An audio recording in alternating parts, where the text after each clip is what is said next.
time of your life, it can also be quite challenging. Peer pressure, relationships, school. Add to the mix living with a disability, there can be a lot to think about. Today we reveal the truth about teenagers. If you had to describe yourself, what would you say? Cheeky. I'm a pretty out there person.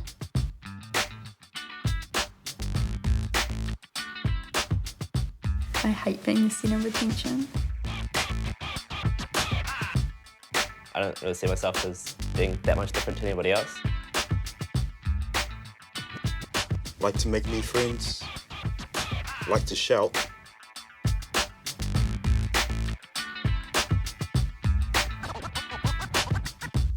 I love my hobby, which is photography. Hanging out with my friends and shopping.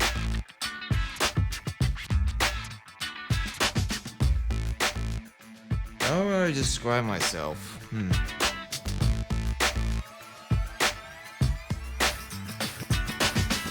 I have no friggin' clue.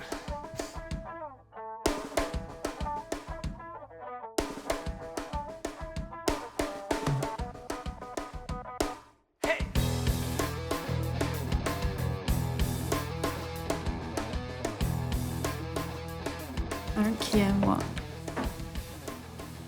anyone really thinks about me. The way they act when they find out that you have a disability, especially like a visual one. I didn't care when I was younger what people thought of me, and I still don't. I think they just see me, but yeah, because I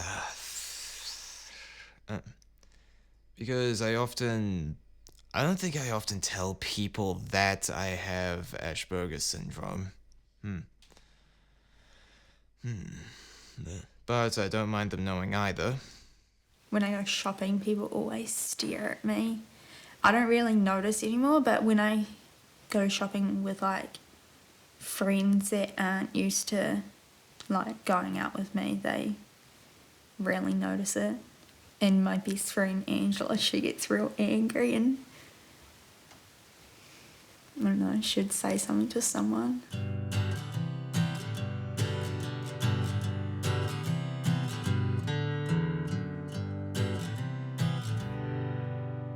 Last time I went to the swimming pools, I obviously have to take off my prosthetic limb to swim. Some parents tell their children to say, oh, get away from her, she's got a disease, you might catch it. It's just like, hey, you can't catch this, you can't catch this.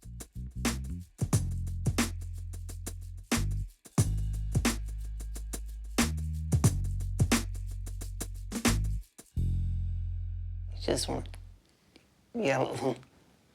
But, you know, it's not their fault. They just don't know. So why angry though? I don't know, I'm not deaf. Yeah. It's just annoying. I just don't like it when people ask questions, or too many questions. Some people do ask you, do you have a disability? But yeah, and I just be straight with them. I tell them, you know, I got muscular dystrophy and that kind of stuff. But yeah, people are generally quite nice about it.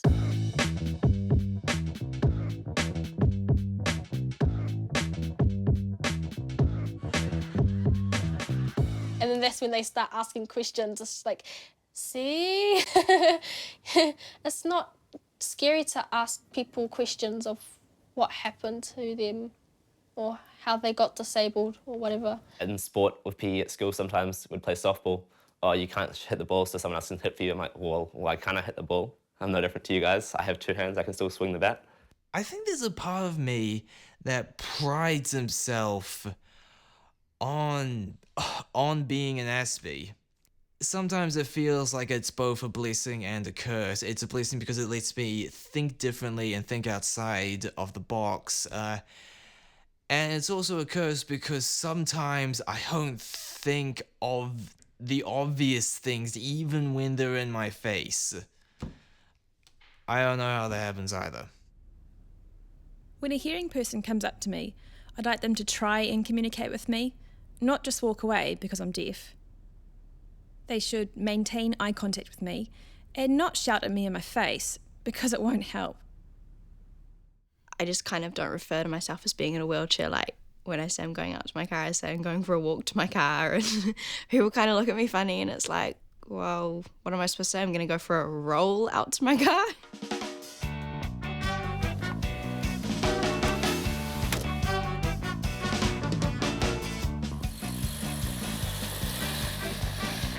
When you've got a disability, you know, it's hard to get around, and I guess, but when someone pushes you, it's like they're insisting you on doing something without you, I guess, allowing it, but they're taking away like your control of what you can do. Being self-independent really means a lot to me, because like I want to learn how to do stuff for myself. I don't want people to help me. I want to walk the stairs by myself. I want to push the hills by myself. I want to cook, clean, do everything for myself.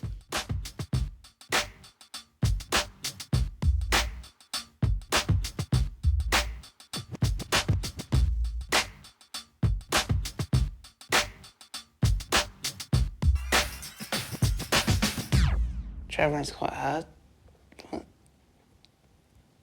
There's a bus that goes to Allensville, to town, so I take that sometimes. And the bus that comes out is wheelchair accessible, which is good. When I go out, I might get a bus to work. I've learned to take buses, which I learned that years ago, to be honest. I want to go out, I sort of have to go taxis, buses, parents, friends. Friends are a big one. They sort of come pick you up. So a lot of the independence is sort of lost. And I have to live in my whole flatting, and I might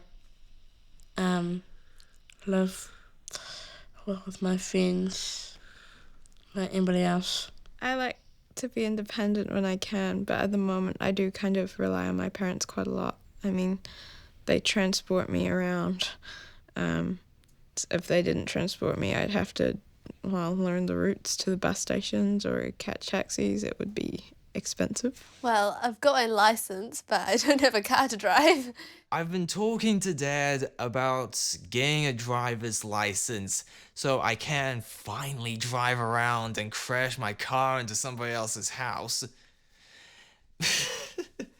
You know, I've looked at some cars that I might be able to use, but I need to have a car that I can drive into, because I'm not strong enough to lift up my chair. Because if I got my driver's license, I'd finally be able to do stuff by myself. Like I'd be able to go down to the video game store and just buy a game at my own leisure without having to bother my parents into driving me all the way there. As soon as I had that license in my hand, I was literally completely independent from my parents altogether. It was only a couple of months back when something happened to my car and it needed to go to the panel beater for a week that I realised just how much independence I actually had. People think that we can't live independently as a deaf person, that I can't drive, that I can't speak, and other things like that, which I actually can do. And other deaf people can do that too. Some deaf people can actually talk, deaf people can drive, and they can live independently. So those are assumptions that some people have about us.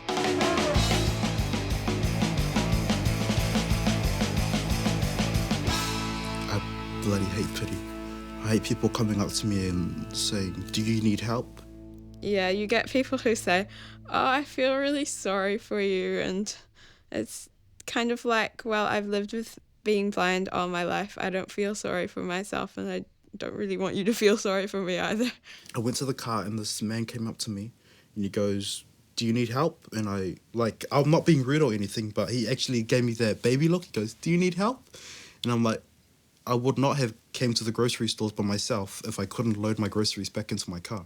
When I was little, I had this little wheelchair, and it was it would have been so cute, and my parents would walk me around the mall. And one time, this person gave my parents some money, and it was only like $7 or something. They're like, here, have this money for your daughter.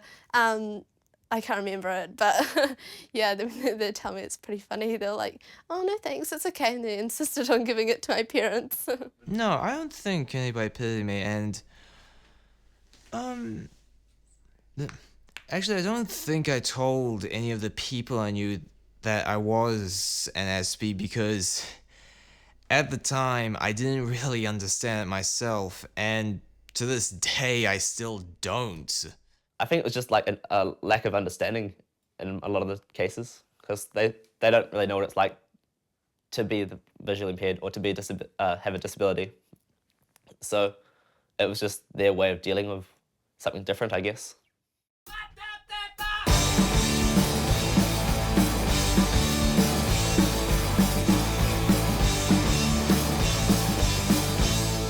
First day of school was interesting, I guess is the word. It can be awkward if teachers talk about you and but they make you stand out above everybody else, or just they point out that you're different, I suppose. Yeah, sometimes I do. Other times I don't, though. You know, they'll communicate with each other in class, and I'll be left out from that, especially if the interpreter isn't there. And if I don't understand what's going on, then I can feel left out and not fit in. Talking. I always get in trouble for talking. At high school, I was actually considered to be a genuinely cool guy. Well, now I'm always the one probably getting yelled at, being cheeky or doing things wrong. There were bullies who I couldn't stand.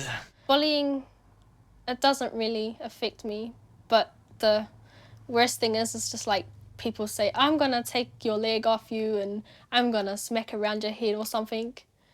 Yeah, you always can get the how many fingers am I holding up thing.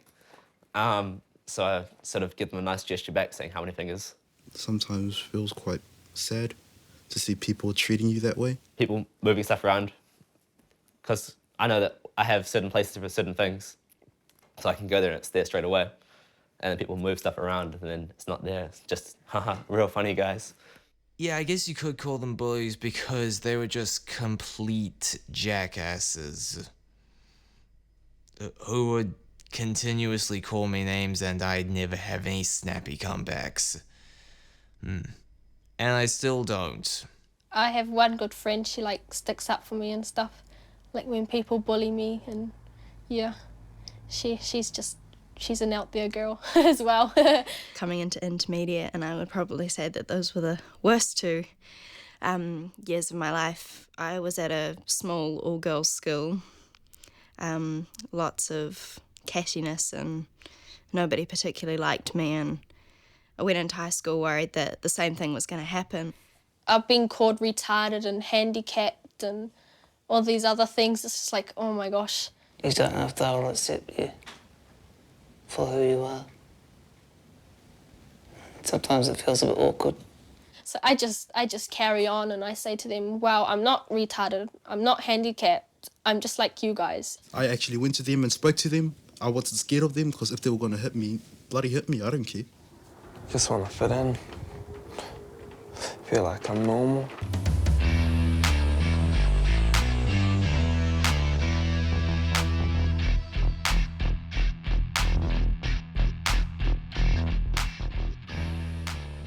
It would be good if people could maybe just not take it so seriously. Sometimes when people meet someone with a disability for the first time, they're really, really worried about how to act and really, really worried that they're going to offend you or something. What I hate is when people stand and talk to each other and then I'll end up in the middle of the circle and I'll just be sitting in the middle of where everyone's talking. I pretty much accepted early on that I was never going to be part of that popular clique, so I kind of just found a group of girls who I had other common interests with. It's good to have a gang, not a gang like a gang of friends to hang out with, but you can't walk around and bully people. I think that's what I try to do whenever I meet new people. I try to show my personality so they see me rather than the wheelchair. I got to high school and look at me, I'm a prefect. I made it to the top.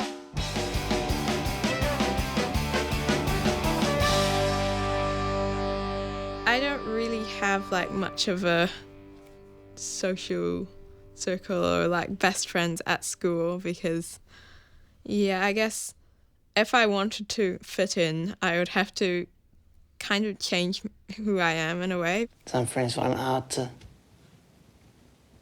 I don't know, get to know you. Forget to invite me to parties, and so I think it might be too hard for me. Asperger's can affect social interactions, and I don't really have much friends outside of school. I didn't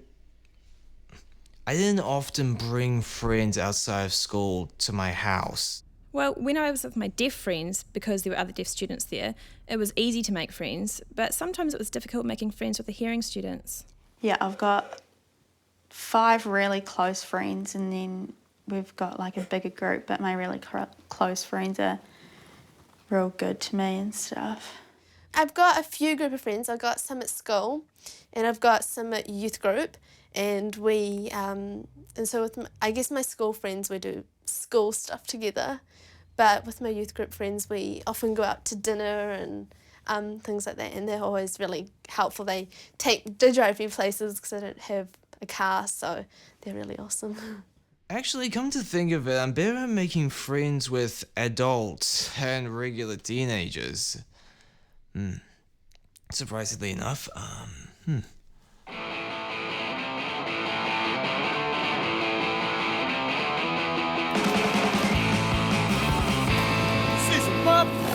I try to go to Ragamuffin. Love Ragamuffin. I went to Polyfest. I performed for the New Wayne group. Actually, you'll never believe this. I've never been to a rock and roll concert. Bridget Douglas, who's principal flute in the NZSO, she can organise that I can get free tickets to NZSO concerts when she's in Auckland, so that's been pretty amazing. Yeah, probably once every 2 months-ish I can go to one of those. It's pretty cool. Yeah, I go to different concerts than Anya. Yeah. I prefer the big overseas artists that come over. I like Michael Jackson and Lady Gaga, and I got Tony Bennett, Haley Wester, and Glee as well. Probably the most amazing concert I've been to was Lady Gaga. That was a pretty intense show. And I'm kind of gutted that I missed out on going to Katy Perry. My friends are all going to Katy Perry next week, and I'm not going. Well, me and one other girl in our close group aren't going because they're going into like the standing part. So I'm not going, but I don't really care. Tried to go to a concert, but it was at St. James, where it's not wheelchair friendly. So I missed out on a band I like, yeah. And like as soon as the music started, we all had to like jump around. I jumped straight out of my chair. I didn't care. I just kept on doing that out of my wheelchair. They're all looking at me all laughing. I was like, yeah, what you got, boy? What you got? I think it was last year, AC/DC came out. I was sort of thinking of going there, but it just seems too loud. I love going to art shows and nightclubs. If I want to go clubbing and stuff, go with my mates, I'll go clubbing with my mates. I love to go to the beaches. There, I also get looks like, oh, she's got one leg. It's just like, hey, do you have an eye problem or something? Sometimes I think that they would prefer not to invite me to something because it is a bit difficult, you know, with my wheelchair and all that kind of stuff. But generally they're really good. I do understand that it is more difficult, but I think we need to do what's practical at the same time.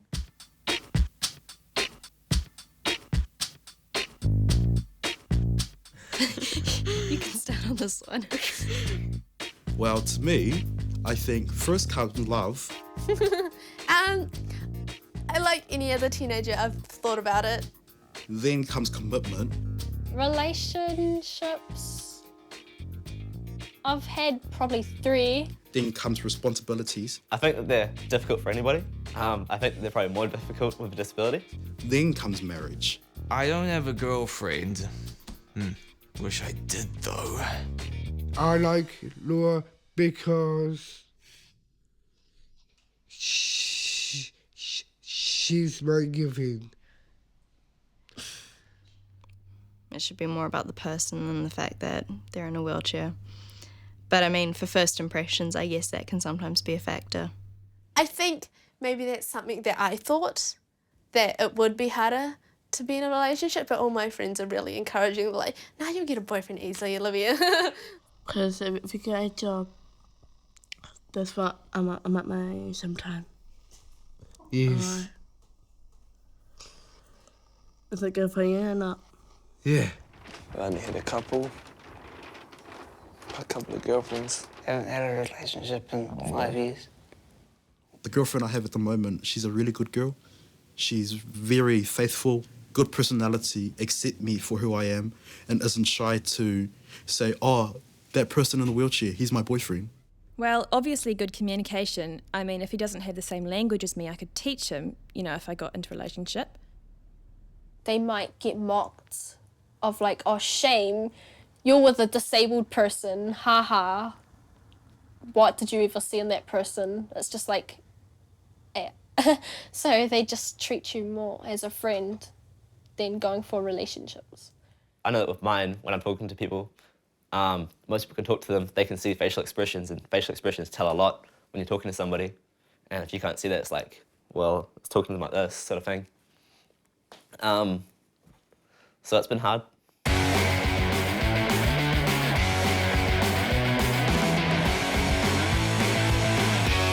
When they first asked me how do you go to the toilet, I go, how do you go to the toilet? That's always been the embarrassing moments, like you'll go to the toilet and you accidentally just about go to the wrong one, stuff like that. Ran into a few glass doors. Like, I know they want to know, but they don't need to know, you know what I mean? Like, I know they're fascinated, like, what's so fascinating about a person going to the toilet? I mean, honestly, you want to tell me what I do? Want me to tell you what I do on the toilet? Going to catch a ball, missing it, falling over. I know as a kid riding a bike, I'd always like ride into trees, ride into poles, bounce off laughing, get back up and carry on riding sort of thing. When I was younger, Mum and I were going shopping and I had taken off my leg and put it on the conveyor belt, and it was a young girl doing the checkout, and she's just like, oh my gosh, she just started freaking out. I'm like, hey, Mum, look, I'm legless. And my mum's just like telling me off. Yeah, I do remember one day I was with a best friend of mine and we were talking, and obviously we were using sign language. And when you use sign language, you have to look at each other, you have to maintain eye contact. So we were walking down the road and she walked into a pole and whacked herself on the head. So that was a funny thing that happened. We were at a hall party and we were all just dancing, and someone was spinning me around and flipped my wheelchair back. I got a big lump on the back of my head and had a massive cry. I was playing touch with one of my boys on the footpath, on the grass, and like my mate just came and tackled me, and then all you see is my mum running out and like giving me kisses. I'm like, oh hell no. She goes, are you okay, baby? I was like, not anymore. And then all my mates were like, Shopane. They're all laughing at me. I was like, then I just went like this to them. They know when I do that, you're in trouble.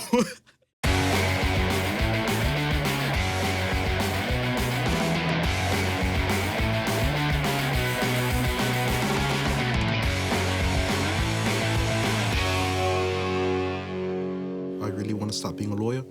Part-time lawyer, then a full-time lawyer, then a lawyer that's well-known. I want to be a lawyer that everyone knows, not just because I'm in a wheelchair, because I got a very good brain and because I can argue. And then I do try really hard in terms of like schoolwork and that kind of stuff, because I do know that, you know, having a smarter brain will be a lot easier for me than having a stronger body. I might be like a teacher, like high school teacher, actually. Yes, I eventually plan on becoming a writer and director, and I plan for some of these ideas to actually fully come to fruition when I finally do become a full-fledged movie director. Yeah, I've yet to think of my first film, which is obviously going to be low budget. I don't know. I guess I'm just worried about the same things that all like my friends are worried about, what I'm going to do next year, and that's probably the main one, but I haven't really thought about anything else, so I don't worry about it. But I'm also... I also like to get out and explore. I really want to go to another country. Travel's awesome. You get personal, all the stewardess people coming up to you, asking you if you're wanting drinks constantly, making sure that you're first on the plane, first off the plane sort of thing. Been up north.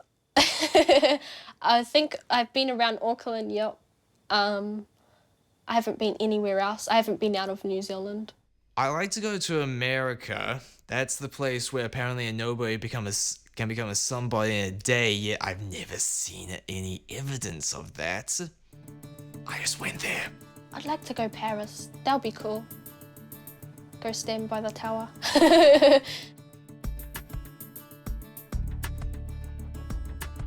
What do? You like flip it open to tell the time?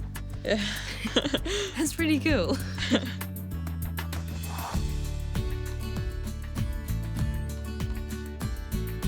When you walk around the streets, people go, "Oh, you sucks, dude." That means girls like you, people like you, everyone around the street likes you. Yep, it's pretty much you're well known around everywhere. Well, that was definitely eye-opening and really quite funny. Thanks to all the teens for being so open and honest.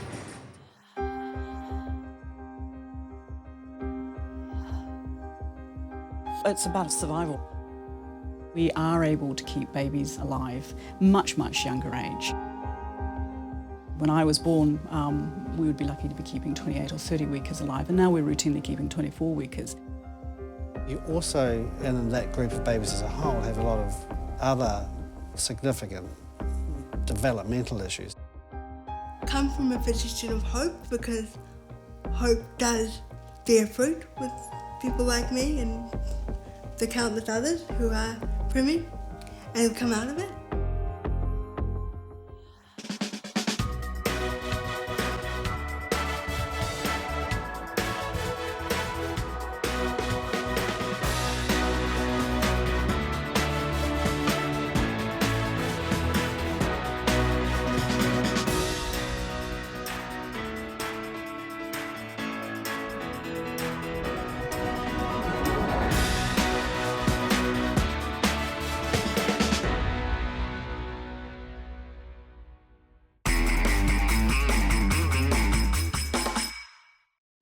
Attitude was made with funding from New Zealand On Air.